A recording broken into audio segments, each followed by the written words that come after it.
வாஸ்து சாஸ்திரம் அப்படிங்கிறது வந்து வஸ்துக்கள் சூழ்ந்துள்ள பகுதி. எவ்வளோக்கு எவ்வளவு நம்ம நிறைய பொருட்களோடு வாழ்க்கையை நடத்துகிறோமோ அவ்வளோக்கு அளவு அதனுடைய ஆர்டர் ஃபார்ம் ரொம்ப கரெக்டாக இருக்கணும். அதாவது வந்து வாஸ்துனா என்ன அப்படின்னா ஒரு ஜூமன்சல் ரூல், பூலோக விதி. நான் அழகான ஒரு வார்த்தையை சொல்லுவேன், லிவிங் பேலன்ஸ் இன் நேச்சர். இயற்கையோடு நாம் ஒத்து வாழ வேண்டும், இயற்கைக்கு புறம்பாக நாம் இருக்கக்கூடாது. அப்போ வாஸ்து சாஸ்திரம் என்பது பியூர்லி சயின்ஸ். அது முழுக்க முழுக்க முழுக்க மனிதனுக்கு உதவக்கூடியது. கட்டுமான பொருட்களும் அதிகமான வீட்டு உபயோகப் பொருட்களையும் வைத்து கொண்டு நாம் வாழ்கிறோம். அப்போ நமக்கு வந்து ஒரு வீடுனா என்ன தேவை அப்படின்னா, அந்த வீட்டில் வாழக்கூடிய மனிதர்களுக்குத்தான் அந்த வீடு. அப்போ நம்ம அதுக்கு என்ன செய்வோம்? ஒரு மனிதருக்கு என்ன தேவைப்படும்? பிராணசக்தி. ஒரு மனிதனுக்கு என்ன தேவை? பிராணசக்தி. அந்த பிராணனை அந்த வீடு உற்பத்தி செய்ய வேண்டும்.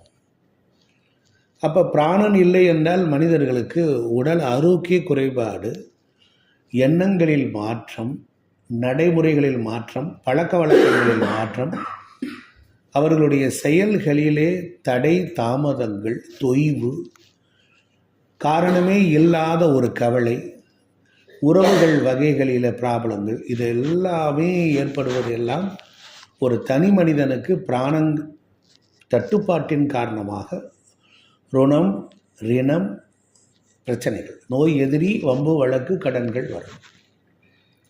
அப்போ ஒரு வீடு பிராணனை உற்பத்தி செய்கிற மாதிரியான ஒரு இன்ஃப்ராம் ஸ்ட்ரக்சரில் இருக்கணும். இவ்வளவு கியூபிக் ஏரியாவுக்கு இவ்வளவு ஆக்சிஜன் ப்ரொடக்ஷன் ஆகணும்.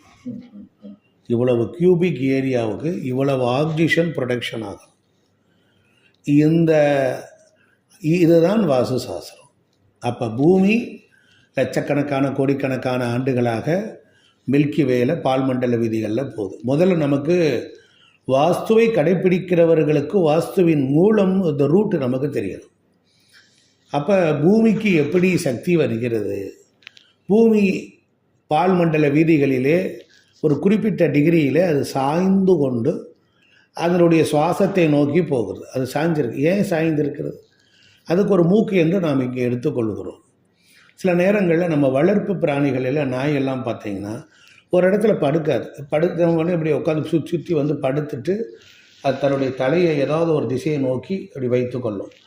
எந்த பகுதியில் பிராணன் வருகிறது, எங்கு காற்று வருகிறது அப்படிங்கிறத, அந்த சுவாசத்தை தன்னை அது டீப் லெவலில் கொண்டுட்டு போகும். அது அது சில நேரத்தில் அமைதியாக இருக்கும்.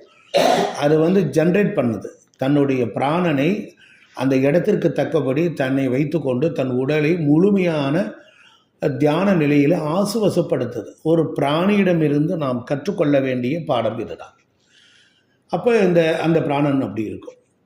அதே மாதிரி தான் அப்போ நம்ம வீடுகள்லேயும் அந்த பிராணன் உற்பத்தி பண்ணுறதுக்கு ஏதாவது நெகட்டிவ் இருக்குன்னு வச்சுக்கோங்க. பிராணனில் நெகட்டிவ் இருக்குன்னு வச்சுக்கோங்க. அந்த நெகட்டிவ் வந்துட்டால் நமக்கு பெரிய தலைவலி வந்துடும். பிராணனில் நமக்கு நிறைய தலைவலியெல்லாம் வந்துடும். அப்போ நம்ம என்ன செய்யணும் அப்படின்னு கேட்டிங்கன்னா, இந்த ஃபார்முலா தெரியணும். அப்போ வடக்கு, வடகிழக்கு, கிழக்கு இவைகளெல்லாம் திறந்தே இருக்கணும். தெற்கு, தென்மேற்கு இந்த பகுதிகள்லாம் கொஞ்சம் மூடி இருக்கணும். காலி இடம் பாசிட்டிவ் எனர்ஜி. அதில் ஒரு பில்டிங்கை கட்டிட்டா அது நெகட்டிவ். காலி இடம் பாசிட்டிவ், பில்டிங் நெகட்டிவ். பாசிட்டிவ் நெகட்டிவை தொட்ட மாத்திரத்தில் அதை சுற்றிலும் ஒரு பிராண சக்தி, ஒரு கெமிஸ்ட்ரி ஃபார்ம் ஆகி அங்கே உற்பத்தி ஆகும். இந்த செயல் அந்த வீட்டுக்குள்ளேயும் நடக்கணும்னா நிறைய ஜன்னல்கள் எங்கே வைக்கணும், எங்கே வெயிட் இல்லாமல் இருக்கணும், எங்கே யார் தங்கியிருக்கணும் என்கிறத பிரித்து சொல்கிறது வாஸ்து சாஸ்திரம். ஸோ அதனால் பாசிட்டிவ் நெகட்டிவோடு சேருது. வீட்டுக்குள்ளார அந்த பிராணசக்தி உற்பத்தி ஆகும். அது கெட்டியாக இருக்கும். அதை டைலூஷன் பண்ணுறதுக்கு காற்று தேவை. அது இவ்வளவு ஏரியாக்குள்ளார கொண்டு வரணுங்கிற கான்செப்டுக்கு மனையடி சாஸ்திரம் அப்படிங்கிறது தான் நம்ம மக்கள் கொண்டு வந்திருக்காங்க. இவ்வளோ தான் வாஸ்து சாஸ்திரம். எங்கே பிராணன் பற்றாக்குறையாக இருக்கோ அங்கே போய் நீங்கள் தங்கியிருந்தீங்கன்னா அந்த வீடு முதல்ல ஒரு விஷயம், ஒரு வீடோ ஒரு டேபிளோ சேரோ ஃபைலோ கம்ப்யூட்டரோ வாட் எவர் இட் இஸ், இது எல்லாத்துக்குமே பிராணன் தேவை. இந்த பிராணனை சுவாசிக்கிற மனிதனுக்கு அவன் தொடும் பொருள்களும் அவன் உறவாடும் இருக்கிற இடங்களுக்கும் பிராணசக்தி தேவை. ஒரு மரம் இருக்கிறதுனா மரம் பிராணனை வெளியிடும். அந்த மரத்தை நீங்கள் வெட்டிட்டீங்கன்னு வச்சுக்கோங்க, பொருளாக்கிட்டீங்கன்னு வச்சுக்கோங்க, அதுக்கு பிராணன் தான் தேவை. இங்கே தான் மாறுது. அப்படியே ஒரு மரம் தேக்கு, அந்த மரத்துக்கிட்ட போனீங்கன்னா நீங்கள் பிராணசக்தியை அது வெளியிடும். அது கார்பனை வாங்கிக்கும், கார்பன் டை ஆக்சைடு மாதிரி வாங்கிக்கும். அதுதான் சுவாசம். அப்போ நாம் விடுகின்ற மூச்சை அது வாங்கி கொண்டு, அது விடுகின்ற மூச்சு என்பது மனிதனுடைய ஆயுளுக்கு அது தேவைப்படுகிறது.